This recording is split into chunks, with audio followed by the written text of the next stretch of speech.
The future of the Black community is at selfbuildlegacyfoundations.com.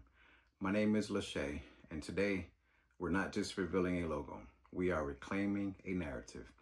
This is the truth of our genesis, a story of a brutal beginning, an unshakable will, and a self-built future. The truth begins with the nations who were there from the start. As this nation pushed southward along the coast of West Africa in the early 15th century, they initiated the European slave trade. The first documented capture of Africans by this nation occurred in 1441.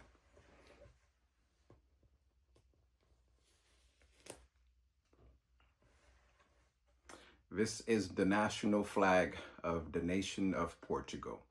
The first documented capture of Africans by the Portuguese was in 1441.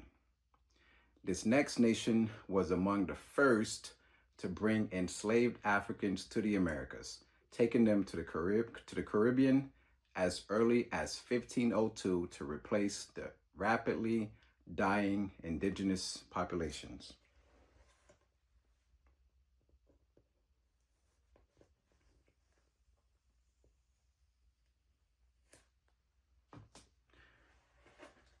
This flag is of the nation of Spain. As early as 1502, the Spanish were taking enslaved Africans to the Americas. This next nation, emerging as a dominant power in the 18th century, became the world's leading slave trading nation. They controlled about half of the entire transatlantic slave trade. Half.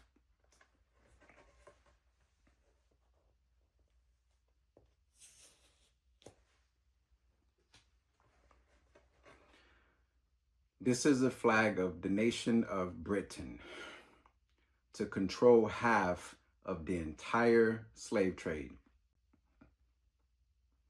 This next nation was a major player with its ships accounting for approximately 13% of all slave voyages. Its colony of St. Dominique became the most profitable in the world.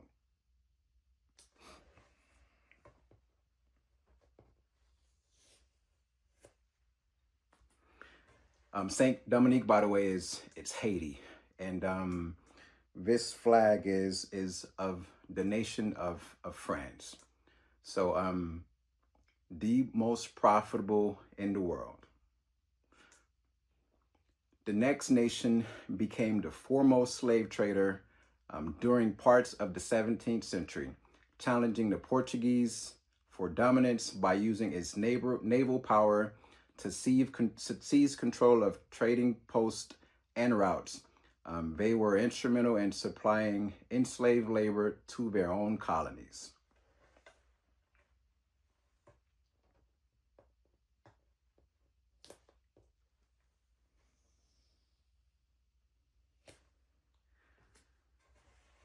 This is the national flag of the Netherlands. And last but not least, this last nation maintained trading forts on the Gold Coast and transported slaves to the Caribbean as well, its own colonies.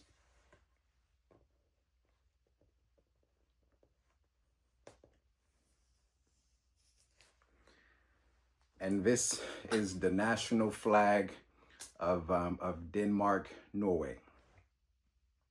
As you can see, there is one part of this logo that has yet to be revealed. And this last source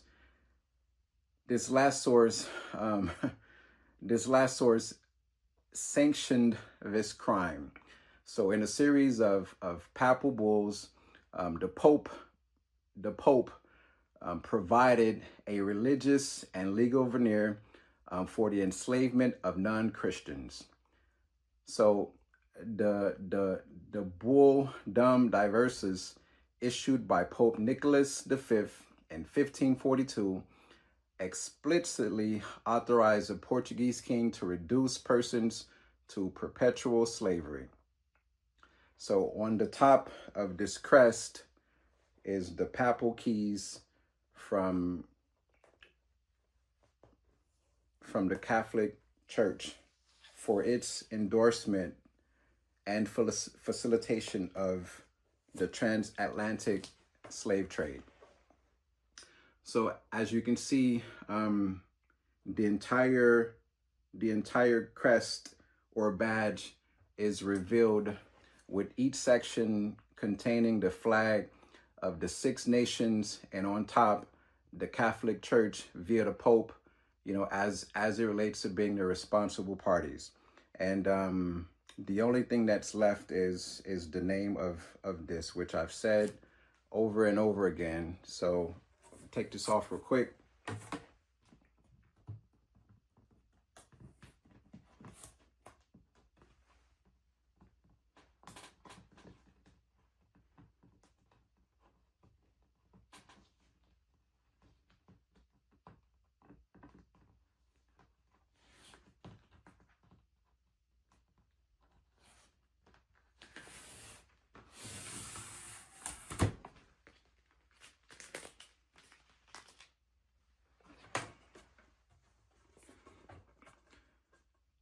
The name of this design is called Genesis. So this is the Genesis logo. It's not a mark of shame, but a symbol of truth, a declaration of the reclamation of this part of our history, and a promise of a new beginning. Your support helps us transform this history into power. Invest now and build the future with us. The future of the Black community is at self-builtlegacyfoundations.com. The future of the Black community is at self-builtlegacyfoundations.com. You've seen the Genesis crest. Now it's time to understand the history it confronts and the future it's building. Our new blog post is called Genesis, the origins of chains and the birth of a self-built future. It is a comprehensive report on the origins of the transatlantic slave trade and our unyielding will to thrive. You'll discover how a crime of immense proportions was sanctioned by nations and the Papacy. The Genesis crest you'll see is a visual reckoning with the flags of Portugal, Britain, Spain, France, the Netherlands, and Denmark. It also features papal keys serving as a powerful and historical accurate indictment of the complicity at its very origins. It isn't just history, it is a blueprint for understanding the systemic inequalities we face today. It is the truth we must confront to fuel a self-built future. Read the full blog post to see how this history began and how it continues to shape our mission. With that said, I want to read the first part of this blog, and then you can find the rest online. In the beginning, God created mankind, male and female, in his own image. To reduce God's children to less than he intended them to be is against his will. Out of that human-induced darkness into the light of a self-built future of hope and creation. The ashes of your chosen past sins remain. Equally as I inherit this journey, you too inherit the responsibility to make amends. As I said, Genesis, the origins of chains and the birth of a self-built future, is online at self-builtlegacyfoundations.com.